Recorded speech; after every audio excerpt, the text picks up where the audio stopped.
The idea of a spontaneous city does seem an odd one, but that's exactly what turned up in the Nevada desert over the Labor Day weekend.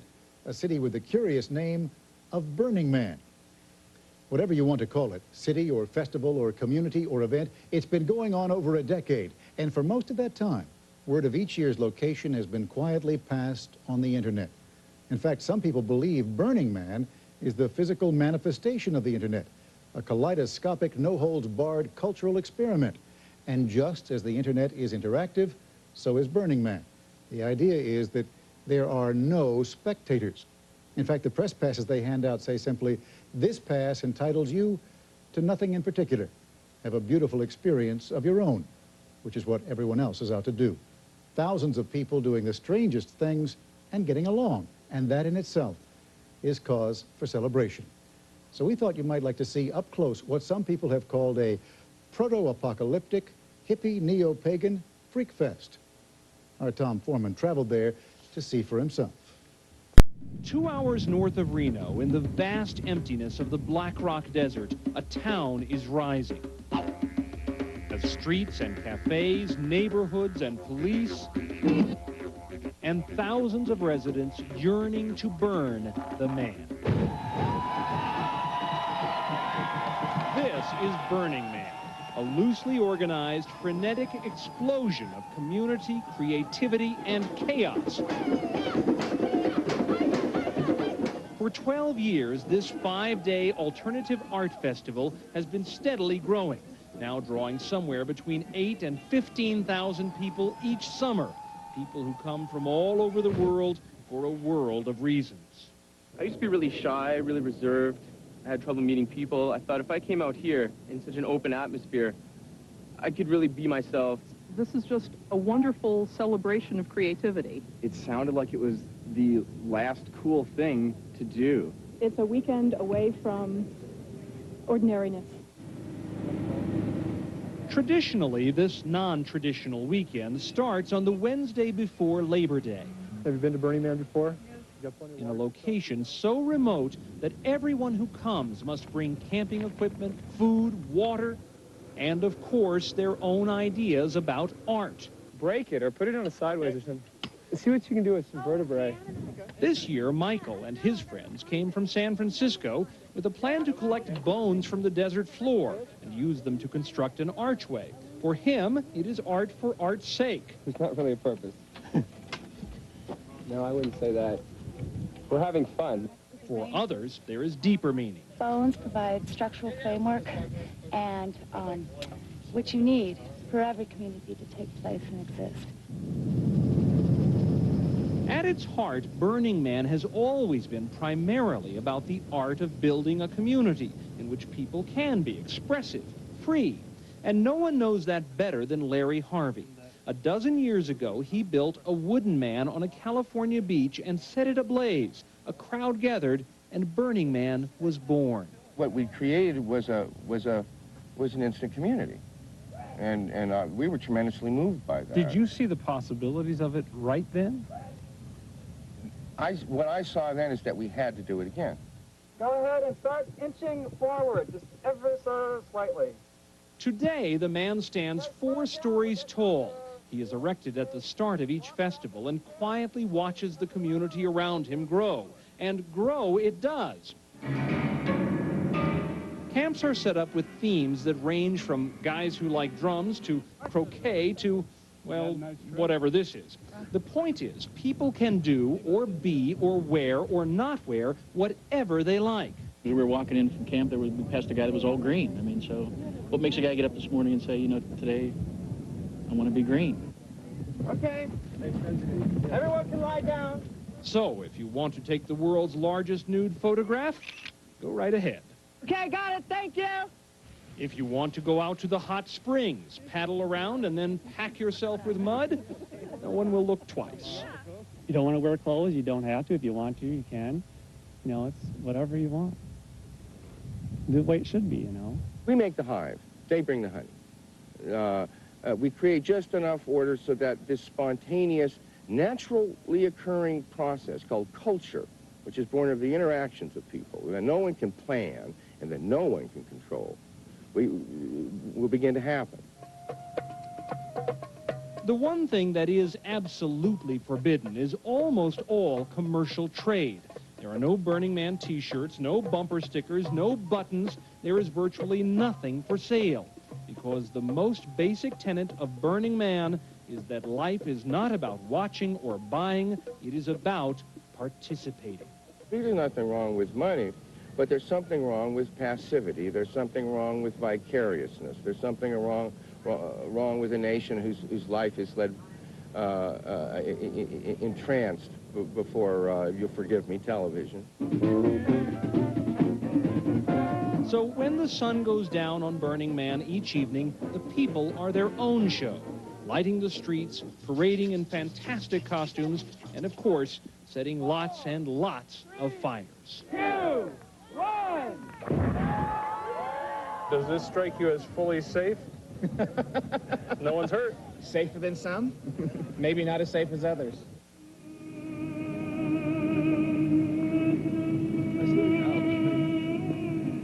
By the end of the first 2 days, the feeling is running deep.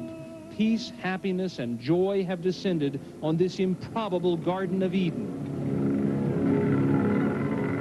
But deep in the nighttime shadows, a serpent is lurking. A lion is ready to pounce.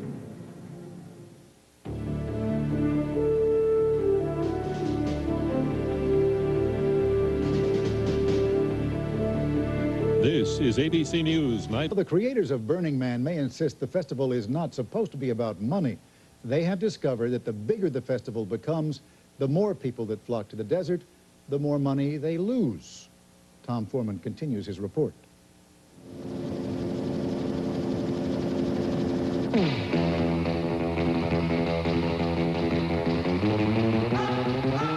It is day 3 in the short life and times of this temporary town, and Radio Free Burning Man is on the air.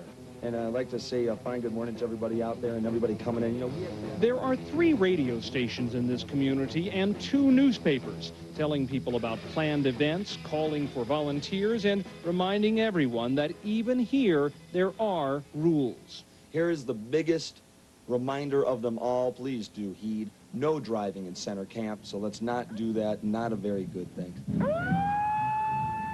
It used to be that people could drive in center camp, set tents and fires almost anywhere, but as Burning Man has grown, drawing more and more people, some of the great freedom that marked this festival has had to give way. We've created a safer physical environment than we had in the past. Marion Goodell has helped organize Burning Man for a number of years now and has watched it evolve. I mean, in order for us to all live here together in general on this earth, we need to respect what it is we all need. Is that a hard concept to sometimes remind people of in this environment? Oh, sure it is, because they think this is a big party. And it's a party and it's in the desert, and Burning Man means I can do whatever I want. When in fact, that's certainly not the case. Indeed, the streets of Burning Man are alive with county sheriff's deputies, Burning Man's own security officers, and a very real and accurate sense that Big Brother, in this case Washoe County Sheriff Dick Kirkland, is watching. One human being lost his life last year. Other human beings were injured, and injured critically and severely, taking several air ambulance trips to the hospitals and several times more ground ambulance trips to the hospital. And that had to be brought under control. That had to be brought under control. To that end, Burning Man this year faced the highest cost ever for insurance, permits, fire protection, police patrols, paramedics. Most of the problems they encountered were not that serious. Ask you, what kind of stuff have you been seeing out here? Oh, a lot of heat-related stuff, you know, dehydration, a lot of sunburns. A lot of burns in general, people picking up burning things. But they had to be paid for nonetheless. And for Burning Man, that is a problem. Last year, the festival ended $30,000 in debt. This year, the county's bill alone was over $300,000. With the only real income coming from the $75 entrance fee, sheriff's deputies began seizing all proceeds at the gate. Ideally, our expenses would be balanced by the ticket fees. At this point right now, we don't have we won't have 15,000 people, and we need 15,000 people in order to pay the sheriff and pay to break even on this thing. To break even. That's all we want. In their own defense, county officials note that this community, in largely rural Nevada, has become overnight the 10th or 12th largest town in the state. That, they say, demands 24-hour public service, and that costs money. You can't expect the taxpayers of Washoe County to pay for the fund that these folks want to have. They've got to pay for it. In addition, they point out that even though the sheriff's helicopter hovers annoyingly overhead throughout the event, largely, participants are free to do whatever they want. From our standpoint, we treat this as we do any other special event. If people are cooperative, they're calm, they're rational, really we're just here to make sure they have a good time.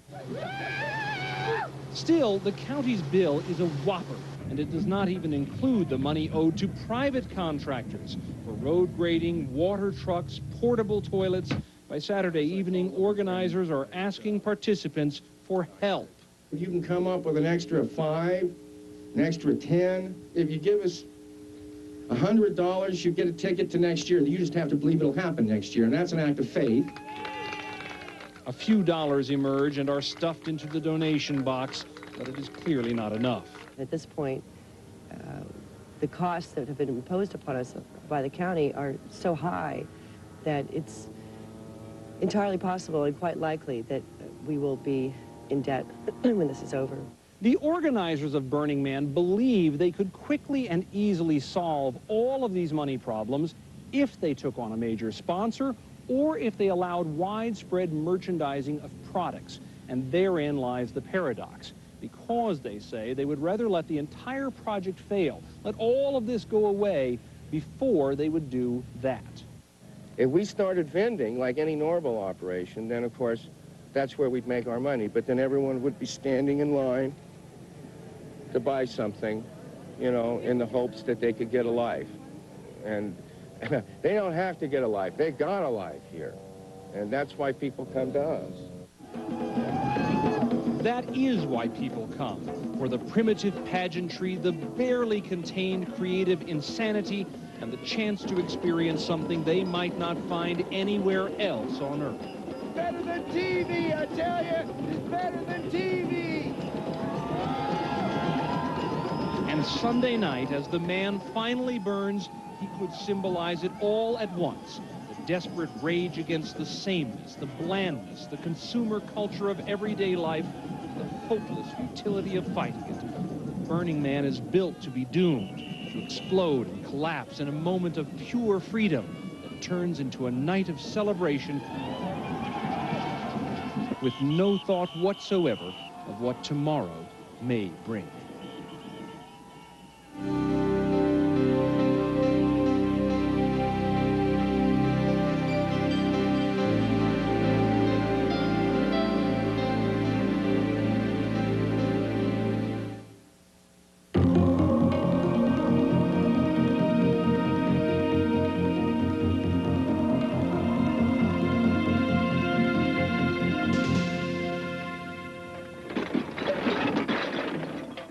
Monday morning, the cleanup begins. It has always been a rule of Burning Man that everyone packs out everything he or she brings in, leaving no remnant of the pilgrimage or its people on the desert floor.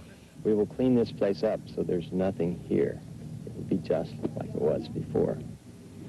Over the years, however, that ideal escape plan has fallen somewhat by the wayside. The arrival of more onlookers, more media, and more one-day visitors has made it harder for everyone to know local protocol. Many old-timers are furious about the influx of interlopers.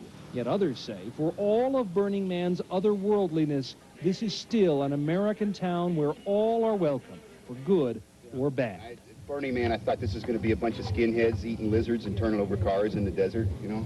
Tony came from Tahoe 2 years ago as a spectator. He came back this year as a believer. And whether they're voyeurs or whether they're participating, I mean, it's who we are. It's not just a bunch of deadheads, drunk hippie deadheads out here. This year, it was easy to believe. As a cultural event, Burning Man was wildly successful. There were more exhibitions, more participants, no serious accidents, few incidents of any kind. It was almost perfect. The kind of event organizers say proves this community can keep going, can keep growing. Expressiveness is not dangerous.